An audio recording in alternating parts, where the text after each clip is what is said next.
मो ना निर्मल चंद्र सिकदार मालकानगिरी डिस्ट्रिक्ट रे थिबा छोटिया गाँ एमपीवी 51 जहाँकि पोड़िया ब्लॉक रे अवस्थित।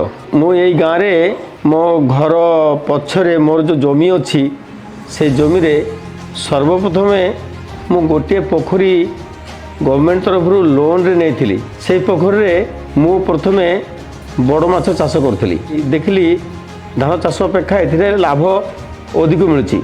तापरे मोर जने बंधुर ससुर से मते गोटे आइडिया देले जे बड़ माछ अपेक्षा तुम नर्सरी कर जाँला उत्पादन कर देखिबो अधिक प्रॉफिट।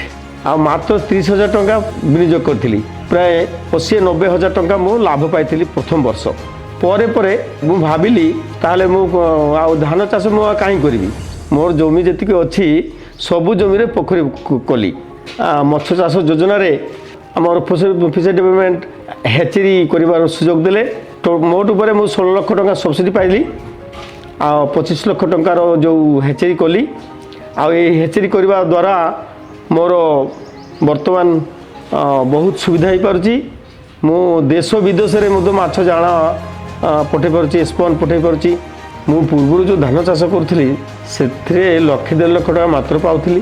तार 3-4 गुण टंका मु प्रति वर्ष अधिक लाभ पाऊँ। प्राय 6-7 लाख टंका मु पाई पारुची।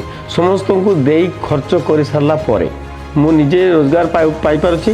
तत्संगे संगे 20-30 लोक रोजगार दे पारुची। से मु निजको गर्वित मन करुच्ची।